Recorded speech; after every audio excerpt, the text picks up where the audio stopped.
Wonderful. Okay, well, thanks everyone for joining, and good morning and welcome to this this session on community-led water management solutions. We've got quite a sort of diverse group of speakers for you this morning, with George Goddard from Engineers Without Borders, Tanja Rosenqvist from RMIT, and Samantha Kies-Ryan from coming from the Solomon Islands, actually working for Earth Water People, a consultancy group, and with affiliations with QUT. And the fascinating thing that I find about this session is that, you know, we've got the word solutions in the title there, and I think that's so critical, is that these community-led initiatives have really got a solution-orientated approach that is looking to, you know, not just identify and research, but really clearly articulate and then solve these challenges that these communities face. So we're going to start with both George and Tanja talking to us about some lessons from East Timor, from their work with Engineers Without Borders and Plan International in Timor-Leste. And that'll be 20 minutes or so, and then we'll move across to the Solomon Islands, the lovely Solomon Islands, with Samantha, and she's going to discuss some of the community-led water initiatives in remote rural communities in the Solomons. So without further ado, I'll pass over to George to take the first presentation. Thank you.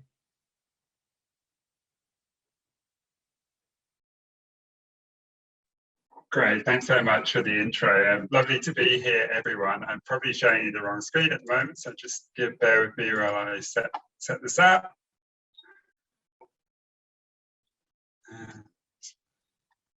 So as everyone, you can see there, just the slide now, just to double check. Yeah, okay, great. So thanks everyone. Really excited to be able to come and talk to you today. Tanja and myself, my name is George Goddard. I'm the Research, Learning and Influence Specialist at Engineers Without Borders Australia. And I'm here with my colleague Tanja from RMIT, a lecturer in humanitarian engineering there. Forgive me if I didn't get that exactly right, Tanja, I should know. But we're representing a much larger group of authors actually today. So Emoji, they couldn't be here. A lot of our in-country authors, Jack Nugent, Ego Lemos, Elsa Jimenez, and Alexa Santos, representing a number of different organizations. And I'll go into a bit more about that broader partnership. But yeah, really pleased to be able to at least present some of the collaboration we were doing with them over the course of the past year today.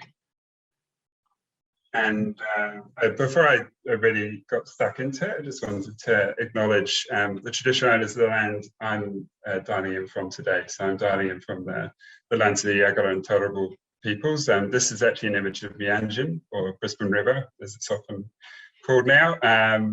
I'm lucky enough to be on these lands and have had many different opportunities to work with Aboriginal and Torres Strait Islander peoples in different contexts and hear about the significance of having lands returned. And it's really important that I acknowledge the elders past, present and emerging of the peoples that own the land that I'm on today, given that this is unceded sovereign territory and it hasn't been returned. I know through direct conversation the source of anguish that could be for some peoples, and also the continuing injustice that there is. Actually, in this image, just around the corner is University of Queensland. It's so close, yet so far from where I am today, given the lockdown. So also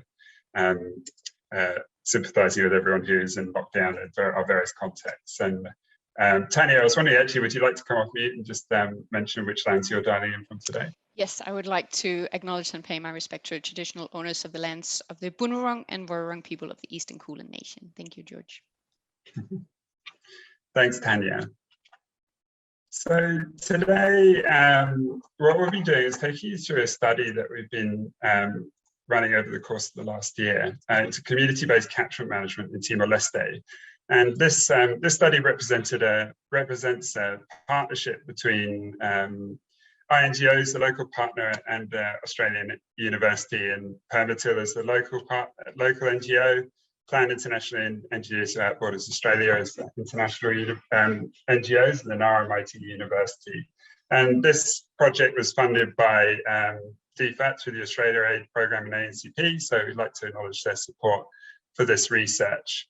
And we'll be talking about the findings from this research and reflect on the research process itself, given that the whole research process has been conducted during the time of COVID, and trying to navigate some of the challenges that represents. And certainly that's been a theme that's come up throughout the conference. So the setting for the research is Timor-Leste. Timor-Leste has seen considerable advances since independence in 2002 in terms of access to water supplies. And you can see here there's been a large step forwards, and actually in a number of different dimensions in Timor-Leste in securing access to basic human rights in a number of dimensions, water being no exception. And this is the stats for rural water supply. There's also been considerable progress there, although it still needs to be acknowledged there is a long way to go. And also acknowledging that these stats relate to basic water access rather than safely managed water access. And those two things can be very different, as we'll go into shortly. A lot of that progress in Timor has actually been through access to, as a result of an implementation of community managed water systems. These systems are represented largely in these images here. So these are elements of the gravity flow schemes that are quite prevalent in the Timorese context for reasons that I'll go into. They tend to be managed by water point committees, the Grupo Maneja Facilidade, or GMFs, as we'll refer to moving forwards, which those groups are responsible for the maintenance and collective user fees and to cover maintenance costs of those systems. And you can see a number of these systems now are older, and those GMS do a good job of trying to maintain them, but there are challenges which we'll move into shortly. And those water point committees are in turn supported by sub-district facilitators who are local government actors working with the government in each of these contexts. And one thing to mention is Timor is a very mountainous context. This makes traditional boreholes and other forms of water access much more challenging. So this is why gravity flow schemes tend to be the primary way that water is accessed in this context. Now, I mentioned there's been a lot of improvement in access to basic water services. In 2019, Plan International actually did a relatively large survey across a total of about 146 aldea or smaller villages, which represent about 81% of the aldea and two of the large municipalities in Timor, in Ailu and Ainaro, which stretch from the north to south coast in Timor. And they showed that actually, yes, there is much improved access to water through these gravity flow schemes, which protect the spring, nearby springs, and then channel the water into the community to a series of tap stands to access water more readily there. But they also highlighted a number of challenges. So of all of those communities that are surveyed, only 34% of them had access to spring water for 9 to 12 months of the year.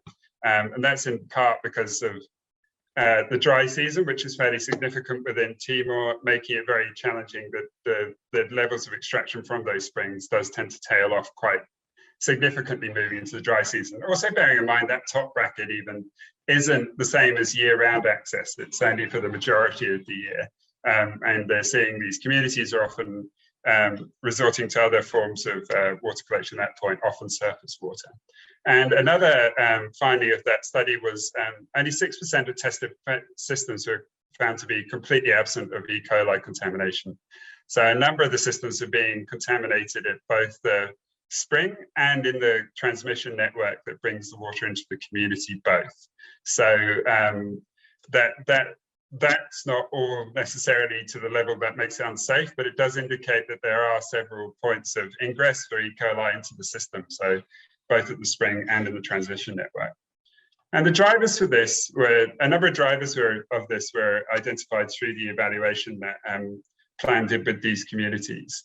The quality and quantity of water are found to be fluctuating because of different factors such as logging in the areas, slash and burn agriculture still being practiced at the time, which in turn would lead to high levels of erosion, flash flooding and landslides, often overwhelming the spring protections that would be in place for the gravity flow schemes and also breaking transmission networks. Also, population increase in these aldeas, so often the water systems would have been designed with a certain population projection, but actually that's been outstripped by the actual growth of the population in the aldea. Increased water demand per capita, and this is a theme that we see in a number of contexts, is as you secure more access to water, there's greater aspirations about how that water is used moving forward. So greater desire to use it for irrigation or to support other economic activities as well, even if it's safe water that's ideally just being used for domestic use. And a really critical one in this context is also we're seeing changing rainfall patterns. So more extreme rainfall and more rain in the wet season, less in the dry season. So really exacerbating some of the problems in the wet season around flash flooding, whilst also seeing less rainfall in the dry season, which is the critical point where it becomes challenging to access water. And with climate change projections in that area, it's going to continue to, that situation is only likely to get worse over time. And underpinning all this is the community management of these water systems can be a great way to secure resilience, but we are seeing weaknesses in that community management structures identified through interviews. So issues around fee collection, for example, issues around actual sort of mobilizing the community to help with some of the repairs and maintenance and loss of knowledge. So it could directly be tied to how often the training of the Water Point Committee or GMF would take place, for example. So that really has a big impact in terms of the community resilience. And the SWIM evaluation made a number of different recommendations, and I won't go into all of them, but a few critical ones related specifically to broader approaches to spring catchment management. So planting deep rooting trees, installing terraces and earth dams, and regulating deforestation, in addition to other measures such as water safety plans, are seen as ways of trying to improve the retention of water within the catchment, so to increase the levels or the quantities of water available and reduce some of the other hazards that are present in these communities, given the sort of the altitude, the nature of the slopes, which lead to the kind of landslides that really impact water, but also have other risks for the community. And since then, we've seen some really encouraging changes in terms of governance at the national level in relation to water and catchment management. So in 2020, it saw the establishment of a new public water utility, Bay Timor-Leste, and us, which is going to have a specifically integrated water resource management focus, which speaks to actually building up institutional capacity to respond to some of the recommendations from the SWIM evaluation. However, and also the institution of a new national water resources management policy. Having said that, the Water Resource Management Decree law, which is also supposed to support that, has been in draft since 2016 and remains so.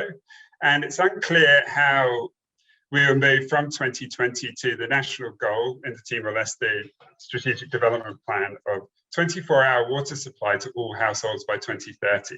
So how do we get from those changes at the national level to actual impacts in community further down the track?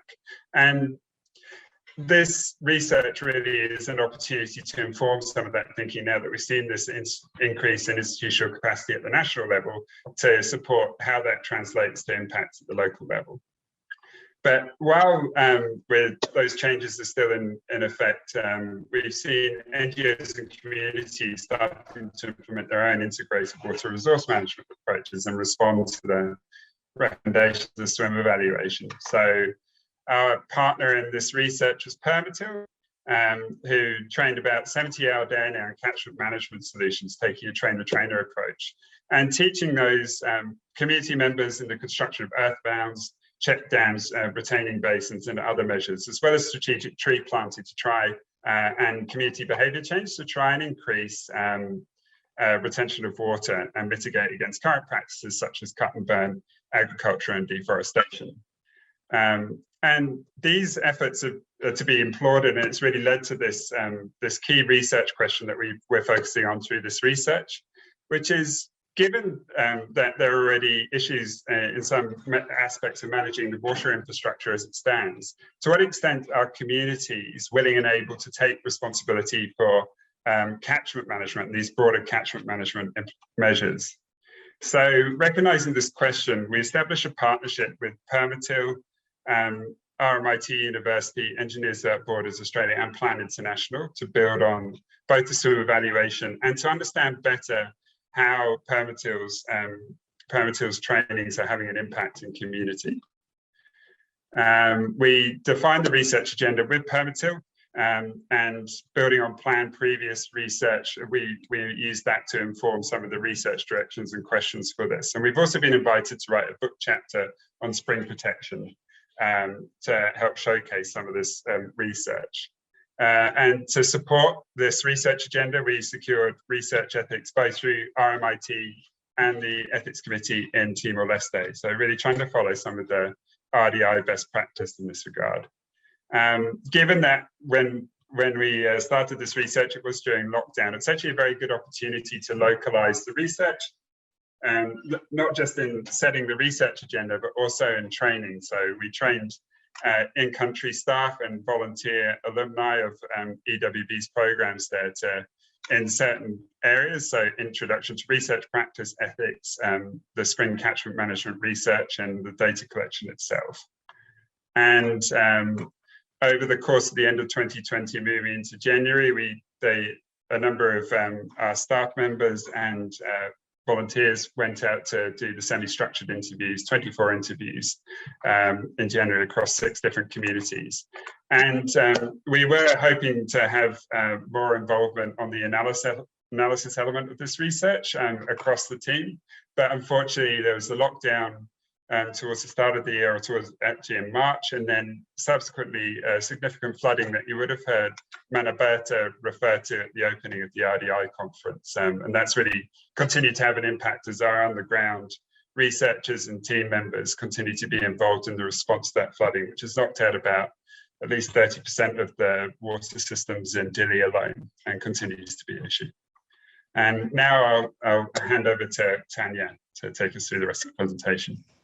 Thank you, George.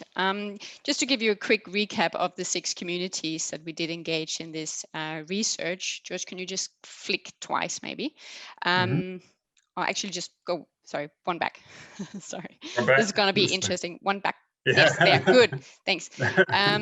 Yeah, so across the 6 communities, if we look at that swim evaluation that George mentioned previously, we did see that these communities were experiencing challenges, both in terms of water quality, in terms of the flow rate throughout the year. A significant proportion of or 5 out of the 6 communities are experiencing significant challenges with the quantity of water available during the dry season.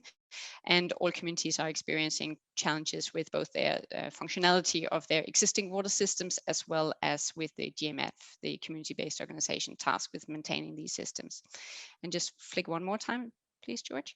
All communities have received Permatil training to implement these community-led catchment management solutions, either in 2019 or at the end of 2020, or both years.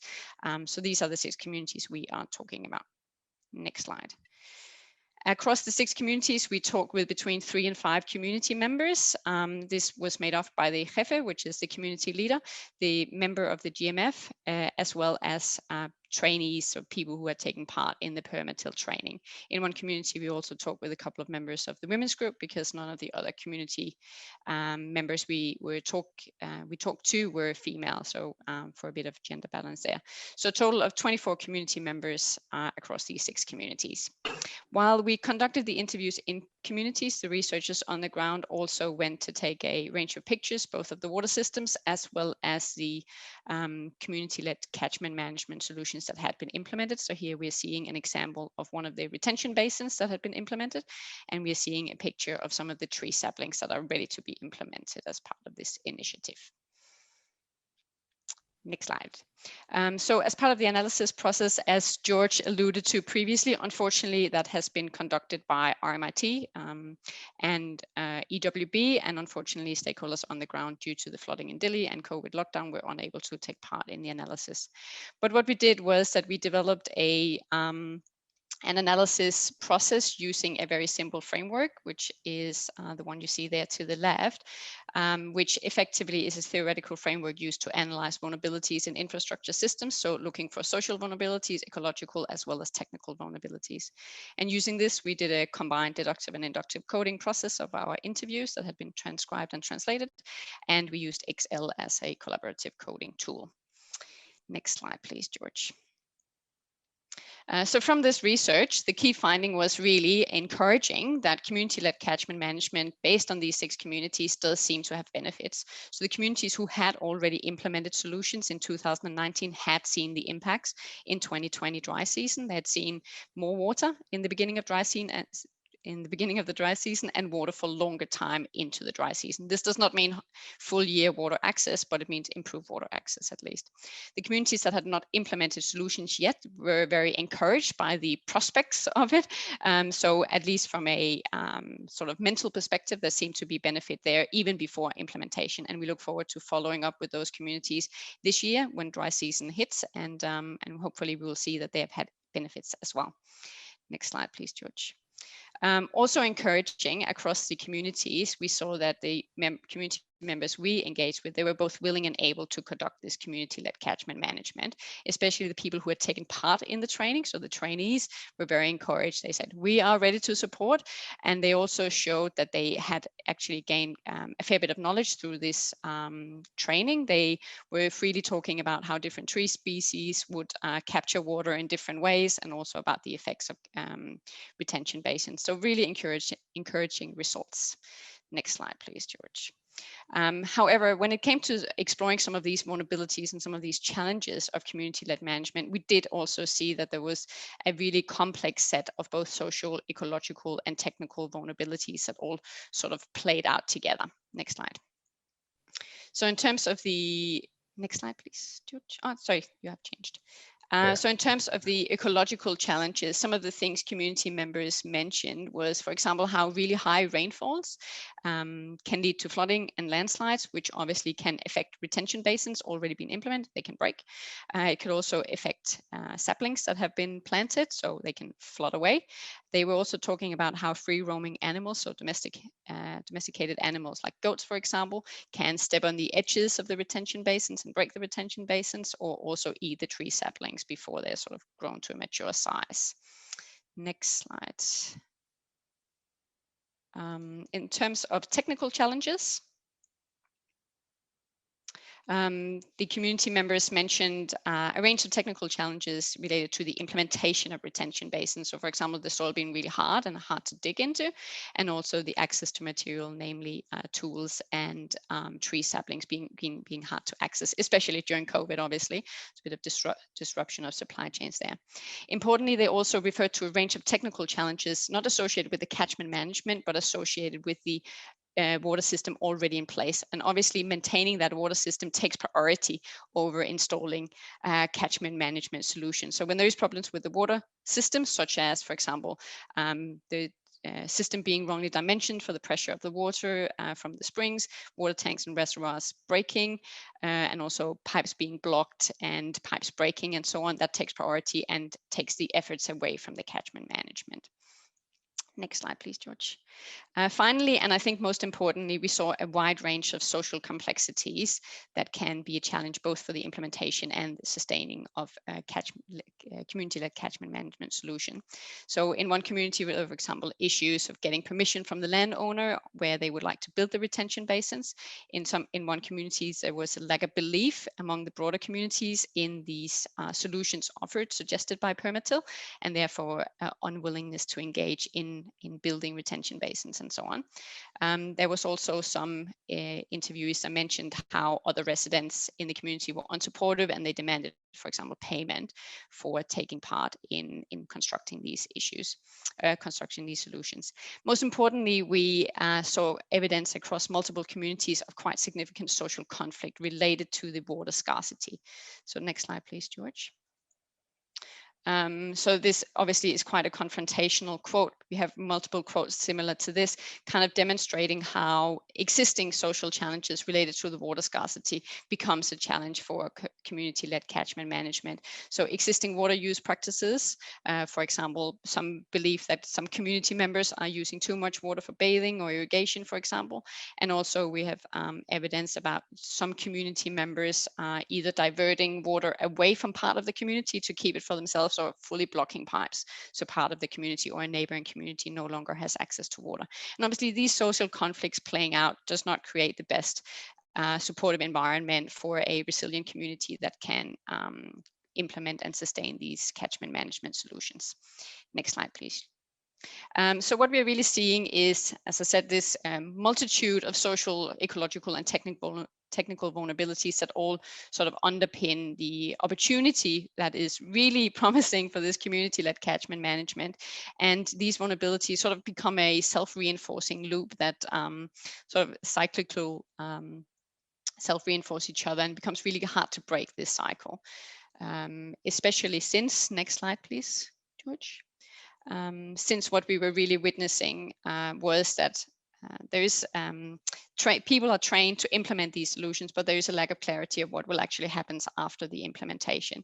So there's currently in the communities we have witnessed no specific solution in place. Can you flick a couple of slides there?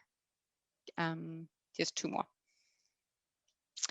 So from the interviews, from these 24 interviews, we saw a range of different suggestions of who could be responsible, but no solid answer to who is responsible. So there were suggestions that trainees could be, there was suggestions that garden owners that were close to the areas where the solutions will be implemented could be responsible, that Permatil could be responsible, or that the Jefe and or GMF could be responsible, but no solid plans in place in any of the 6 communities.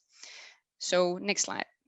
So really going back to this big question of like, is this a promising solution? Can communities, are communities willing and able to implement this? And what could that potentially mean for this shifts in policy that we are currently seeing? Next slide, please, George.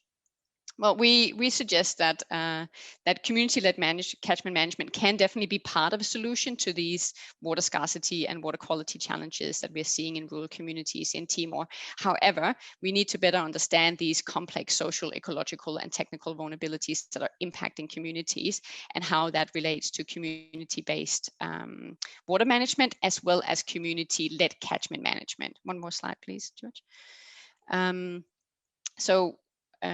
Because we are also seeing that community-based water management, if that is challenging, then community-led catchment management does become challenging because of these social complexities that we have seen and these social conflicts that potentially can happen. Next slide, please, George. So really, to kind of break this vicious cycle and to break out of these vulnerabilities and move towards more community resilience in both community-based and community-led water and catchment management, we're proposing that what is really needed from a regulatory perspective is that we need to figure out what are the most appropriate roles and responsibilities post-implementation of these solutions, who will maintain them, who will sustain them. We also need to really utilize the existing internal governance processes that are in place in communities in Timor-Leste. So namely the Tarabandu concept, which is a customary law system to regulate community behavior. So that could, for example, be used to prohibit logging or prohibit domestic animals roaming freely within the community. But importantly, we also think that there is an important role to be played here by external stakeholders. So from our interviews suggested that they could really benefit from external support, for example, to access to tools and materials. They would like to receive regular training, so annual training to actually support these efforts. They would like the catchment management implementation and sustaining actually to be facilitated. So that's what Permatil does. They come in and kind of hold camps where the solutions are implemented while as part of the training. And finally, they would like to see some funding, for example, for food during some of these working bees. That's it for me. Pass on to you, George. So thanks so much, Tanja. Just sort of quickly in conclusion, these findings are fairly hot off the press. We've shared them with other partners in the research, obviously as part of the analysis, that moving forward, doing the knowledge translation to share back with communities and government is obviously going to be a really big part of it. But there's lots of opportunities for ongoing localized research. So obviously it's a small number of communities involved in this study, but getting a clearer picture of access month on month, for example, it's a snapshot that we got, and we don't necessarily have more rigorous data around that. It's more anecdotal, but there's loads of opportunities there. And then community-led monitoring approaches as well, and how that can play a role. But really there's this continuing research agenda to explore and inform ongoing governance change and opportunities through more in-depth research to help co-design integrated water resource management approaches with communities, NGOs and government, and build on some of those successes that we've had in terms of building some of the local research capacity. And really we need to go back now and start identifying some of those next steps. But these are the starting points that we're working with them. Yeah, looking forward to expanding this in future with Permatil. But thanks so much for your time. Apologies for overrunning, but yeah, we appreciate your time with us. No worries at all. Thank you so much, Tanja and George, for a really, really powerful example, I think, of the importance of these multi-scaled approaches from community, local governance, local NGO, local practitioners, state governance, and then international research and international NGO and donor support, and obviously highlighting that critical gap of then what is the next step? How do we build sustainability into these models? So thank you very much for that. We've got a few questions coming through. We're going to hold those off till the end, so we've got plenty of time for the wonderful Samantha from the Solomon Islands. So Sam's going to sort of change tack a little bit. She comes from a slightly different background, being a sort of communications scholar and using some really innovative application of technology and communication mediums to these rural water management challenges in the Asia Pacific. So thank you, Sam. Thanks, Simon. Thanks, Tanja and George. So yeah, my presentation, as Simon already intimated, so I'm taking it from a very different angle. So I'm a communication, community engagement and social impact specialist and a communication scholar. So this is my practice-led doctoral research that I've undertaken through the Queensland University of Technology. So the title is Using Community Cultural Mapping to Weave Together Traditional Knowledge, Values and Perspectives in Community-Based Water Management and Climate Change Adaptation in the Solomon Islands. Firstly, I want to acknowledge the First Nation people of Brisbane who are hosting us today in Mianjin, Brisbane, the Turrbal and the Jagera people. I want to also pay deep respects to the Tanja people whose land I am on now and who are the traditional owners of the Barana Community Nature and Heritage Park, which is behind me, and the Tabata, Kakao and Simbo tribes who took part in the research and partnered with me in Action Research Cycle 3. This is also a research partnership, so this was undertaken by myself as well as researchers from Solomon Islands National University, Mary Tahu, Dr. David Geggio, as well as the Secretariat of the Pacific Regional Environment Program and the Barana Community Nature and Heritage Park Management Committee and the community. Right, so for those who don't know, Solomons is not that far. It's 3 hours flight from Brisbane, northeast, between Papua New Guinea and Vanuatu.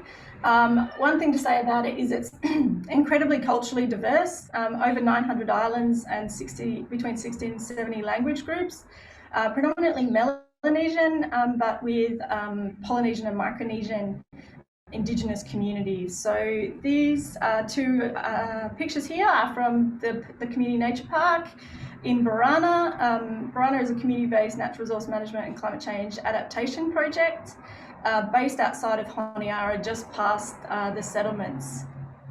One thing to say, I guess, about Barana is it's on the site of the old Queen Elizabeth National Park, which has been incited since 1953. But being a very top-down government model, it has failed to stop major deforestation and species loss. So the Community Nature and Heritage Park is relatively new. They only put out their management plan last year. And so they are dealing with, I don't know if anybody went to the session on Baru just before, but they're in a very different situation to Baru. They have very little, they have small patches of virgin rainforest, but a lot of it is reforestation and bringing back the water sources in the land to what it used to be. So that's a bit about that.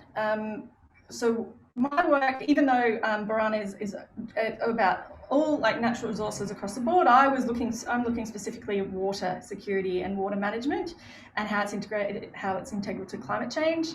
So the need to protect our watersheds is recognised as urgent, and clean water, accessing clean water now and into the future is going to be a key challenge for Pacific states as they face climate change impacts.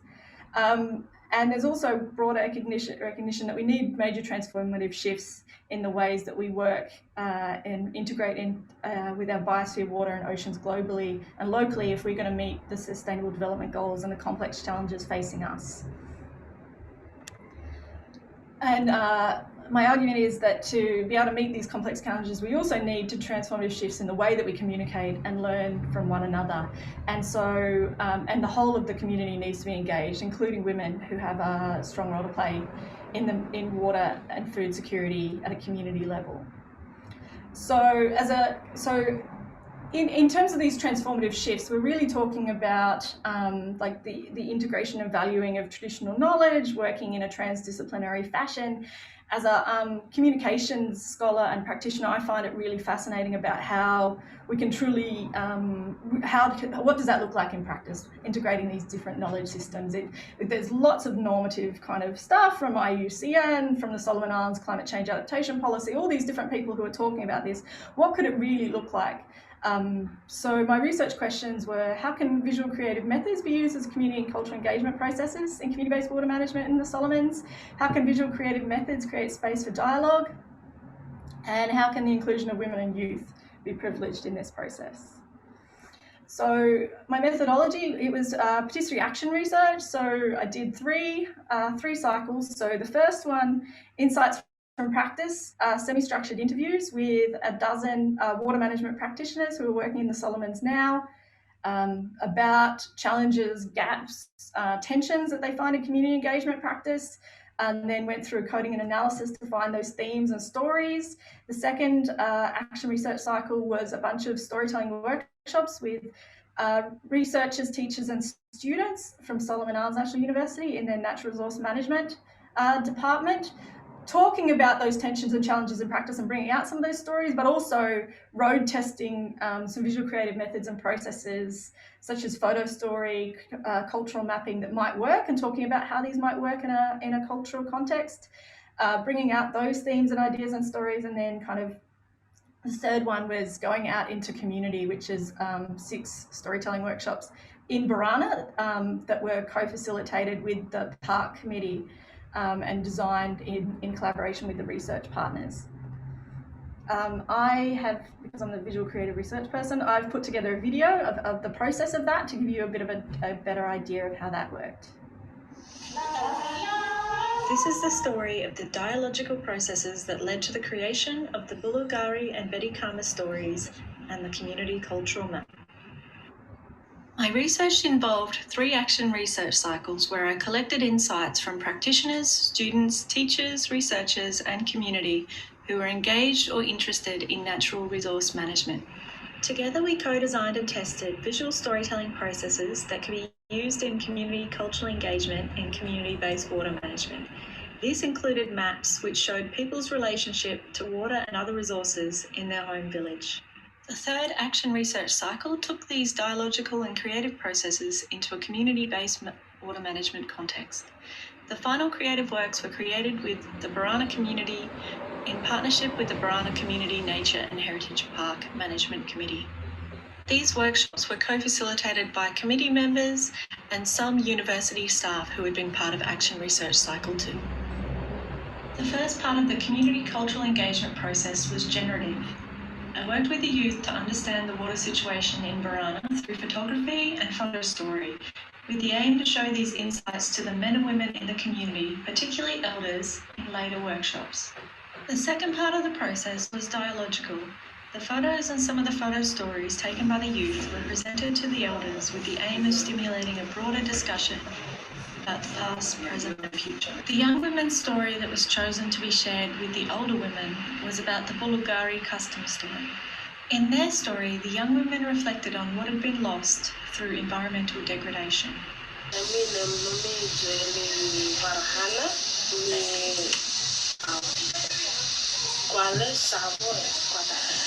Kami just learning that teacher dalam story itu ya kami pelaku problemnya research. First of all, me but no sagu tu story do what afola. So time me come back, me just meaning tu langus word of talentnya, karya of meaning beginning to have pass. So also what me happy for happy from this research and me save more what inside the background of community me fala. As me go what what me notice in Lodiana, Bulgaria, him no longer osem before how that me hearing story lo or the granny's blow. What me hearing story that say before say him what I him look nice. Staka tree this time if you go no there or trees well captain him spoil him na what after the login him come inside the community. What I have no good na so what strong message no me like for passing me first work together then me for receive him or three because what three to him making him live. In the women's workshop, the Bulgari photos and photo story were presented to the older women to reflect on. The elder women reflected that some of the details of the Bulgari story were incorrect. They wanted to tell it themselves. This led to us translating, verifying and shooting the elder woman's version of the Bulgari legend in the story that would become part of the community cultural map. The processes we developed were useful to generate intergenerational dialogue about the past, present and future, letting the community create their own space for decision-making, self-determination and collective action. Facilitator Jerry Marty reflected on the role that the process played in the park's conservation efforts. Me as a coordinator of support, what really I'm like find out what a story, the past, the whole story, how you have all people when you have protecting and respecting the resources of the what is present and generation was survival system. Like handling the challenges of the adaptation and storage in something stuff to change. Just need for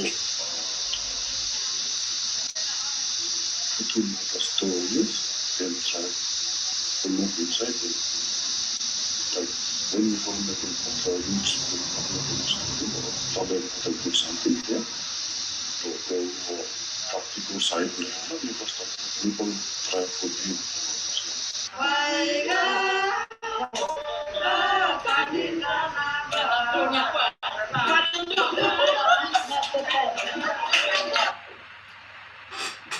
Okay, so that gives you a little bit of an overview of the research process. So we ran the photography workshops with the youth first, got them to create photos and photo stories. They also they went all around the park and took photos of the water sources as they thought they had been in the past, as they were now, and how they might be in the future, created these photo stories around their hopes and concerns for the future. And then we presented them in separate workshops to the men and women, and then they could remix and create their own stories. So out of that came a really interesting conversation about what from the past they wanted to keep to inform the present to move into their future. So the research findings, so from talking with people in those 3 action research cycles, I talked to people from so there are 10 provinces in the Solomon Islands, every province except for Makira and Choiseul. So there were broad themes that came out. A lot of people who we spoke to reported that traditional knowledge systems around the protection and water management of water sources, and particularly watersheds, were reported to already exist in most provinces that were included. These traditional knowledge systems were relational, with different knowledge being held by women, men and youth, with different rules governing behaviour and access to the sites for each group. And I think that that's really important to highlight, because it has important implications for inclusiveness in these projects, and highlights why that's so important. There was concern that these traditional management systems are currently being eroded and becoming lost. And some viewed it as being in conflict with contemporary management, water management practice. Also, there were interesting observations about the ways that these, the degradation of knowledge systems and the degradation of the environment were interconnected, which I'll talk a little bit about in the next slide. So, and they were reported by water management practitioners to be limited models to integrate these knowledges and understandings into contemporary water management practice. Okay, so the potential for visual creative methods. So these traditional knowledge systems often were embedded within stories, what's known as custom or customary stories, which projected taboo and sacred sites. So, for example, stories came out from different provinces about like a lady in a lake who was like a guardian spirit, or, you know, a shark in a certain water source, or a, you know, a crocodile that may be kind of benevolent, have different relationships with the peoples in those areas. But what was found is within those stories was embedded a certain behaviour, like rules for behaviour about who could go to those sites at what times, and generally those custom and taboo sites protected those sites from logging, from people settling too close to the area, from contamination, obviously, in terms of sanitation. So they have integrated kind of knowledge systems of relationship inside of them. And what was found was through storytelling and visual creative methods such as photography, photo elicitation, photo voice, allowed communities to consider their natural environment in the past, present and future, and to bring quite abstract concepts like water management into their lived experience and lived memory was quite a powerful part of the process as well. Okay, so the end of that was the cultural mapping kind of process, was the end of that dialogical kind of process. And mapping created ways of understanding and discussing the interconnections between conservation of natural resources and conservation of traditional knowledge and sites. Stories that have been told of taboo sites could be represented spatially, and these deeper connections and relationships could be discussed and understood in different ways. We also created like a key of what was sustainable, unsustainable. Taboo, so harvesting, conservation, contamination, these things were like things that they mapped, and so through mapping and having a key of these different things, we could talk about what was sustainable and unsustainable use. So the research output, my research is applied research, so the research output was a creative cultural map. So that is up at the Barana Community Nature and Heritage Park now. So the background of this map is the patisserie conservation map that had already been done by SPREP. And so we created these, and what had also been done by SPREP was identifying these 6 priority sites for cultural and environmental conservation. And we created a video for each of the six sites, discussing why they were important places to protect. And so the important part of my research, my focus of my research, is the Goddard story, which was the one that was in that process video. That was one that the woman told about that site. It's the Ngoti waterfall at the beginning of the Mataniko River that flows into Honiara. So that's a custom story and a traditional story that within it is embedded a bunch of behaviours that women used to do about kind of creation of a special kind of pudding and a special kind of community ritual that doesn't happen anymore because logging has kind of destroyed that source for that purpose. And so that story, telling that story, brought out all of these different conceptions about community and place, and the relationships, and you know, the young woman who made that story was quite passionate about logging as a result that they had to kind of say no to logging and strengthen the conservation effort.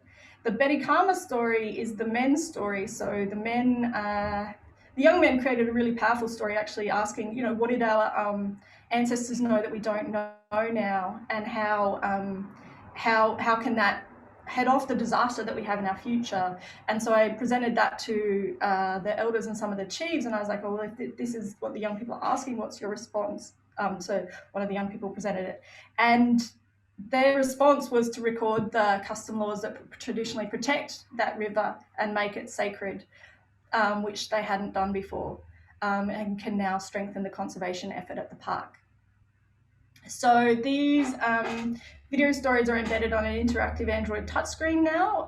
So Barana, and it's hosted on an interactive HitNet hub. HitNet is a technology for development company from Australia who had just started working in the Solomons, and they partnered with us to be able to allow that community cultural map to be given back to the community and sustain their ecotourism effort. Yes, here's Corral Peter, the chief, who was in one of the men's stories and co-facilitated the men's workshop with me. So it's on a solar-powered interactive touchscreen that they've called the kiosk Tutungu, which is Kari for storyteller, and it supports the conservation initiative of the BCNHP, allowing for the community to record and preserve its environmental and cultural values. It also provides informative and educational content for visitors to the park, allowing for them to be able to understand some of the sacredness and importance of the sites that they can visit and how to respect them before they can go down and visit those sites with the community rangers. So I guess I wanted to leave my conclusion is about creating space for transdisciplinarity and the sharing of cultural knowledge, which involves deep listening and learning, and to say that incorporating and valuing cultural perspectives and knowledge in community engagement in water projects should not be an optional extra that often cannot be afforded in the rush to get things done. The extra time to take in to incorporate community values as well as knowledge into the project design can be paid back in greater impact and sustainability of these projects and greater community ownership over outcomes. I guess I would also like to say too, in terms of, no one's given me the flag for time yet, so I'm just going to keep going. So in terms of ways forward, I've been talking to the park about wanting to create more stories and to continue that. They continue to do GPS mapping. They've already updated that map. So wanting to kind of put GPS values to those sites and keep making other stories. I'm also working on applying some of the dialogical aspects of this research with Regina Suter from the International Water Centre. I see that she's here, as well as Plan International Australia in their next iteration of the Water for Women community-based catchment management project in Guadalcanal, Solomon Islands. Thank you for your time. Any questions? Wonderful. Thanks so much, Sam. That was brilliant. I think, a really interesting presentation about how we can, take these, multi-generational traditional knowledge that's been passed down orally for 10,000 years and use some sort of creative and modern and technological approaches to sort of elevate those and provide them a voice and embed them within water management. So, yeah, really interesting presentation, and we shouldn't underestimate how amazing it is that the Honiara internet held up for that long. So thanks, Sam. Thank you, Honiara. I'm very excited about that too, Simon. We've only got a couple of minutes left, really, but I would like to just, Regina's posted a pretty interesting question there just about land ownership, which I think is applicable to both the Solomons, certainly, and also Timor-Leste. So George is busy typing an answer, but Sam, do you want to just briefly in sort of 45 seconds indicate any challenges you face with that sort of customary land ownership and the tensions that these tools you're using may have caused? Yeah, sure. I can talk about that. So I was quite fortunate as a researcher in that SPREP had already done a lot of that work in terms of setting up the Barana Community Nature and Heritage Park, and that they had a community governance model, and I think that that's really important to acknowledge that that was a major enabler of that project. And also I signed a memorandum of understanding with the 3 tribes before conducting the research, which I think from an ethics perspective and process perspective is important to acknowledge too. Wonderful. Yeah, thank you. And George and Tanja, did you want to sort of add on to that those tensions that can exist, whether you're working with people on their own lands or whether you're trying to develop a model that they export that to other people's lands and the challenges that can bring up? Yeah, it's actually a really interesting thing that came out, and I couldn't really go into much detail of the typing. So, but yeah, basically this is a key thing that came up where trainees, they've gone through the training and found a critical barrier, was especially in contexts where it was obvious that there was existing conflict over water and diversion and so on. In some cases, apparently by landowners. obviously then convincing those same individuals to, because the retention basins and rest of it do need to be fairly strategically placed, so that's not always going to ideally line up to common land. It does often stray into private owned land as well, and yeah, it was very difficult to have those conversations in a context of existing conflict, which also sort of speaks to some of the comments that Nithya was making around, well, some of roles of the capacity at local government level also to act as a sort of circuit breaker where there is existing conflict and help mediate, because yeah, there's been tensions existing. Adding on to that, the expectation of landowners that may or may not have been as invested in the common water systems in the first place are going to actually give up land for these approaches is probably quite a high bar to set, and yeah, a tricky position for trainees. Yeah, certainly, and I guess that really leads into then, getting that right at that level sets you up for that sustainability question, the elephant in the room of where to next, and how do we ensure this continues for 5 and 10 years after that external injection of support finishes, and getting those local, although they can be small, getting those local sort of facets right can just help pave the way for that sustainability. Yeah. So obviously a lot to discuss, but we do have to wrap that session up to make sure that people have got time to jump into the next step. So yeah, really encourage you all to sort of continue this discussion, because I think these slightly fresh and different perspectives with multidisciplinary teams are so important in this day and age, both with the climate change challenges we face and also the COVID challenges we face. So it needs innovation, it needs fresh approaches, which is exactly what these wonderful speakers have shared with us this morning. So I encourage you to connect with them and keep engaging and sharing these ideas as much as possible. So thank you very much, all of the panelists and also the audience today for your engagement, and we'll talk soon. Thanks. Thank you, Simon. Thank you. Thanks, Simon. Thanks, Sam. That was great.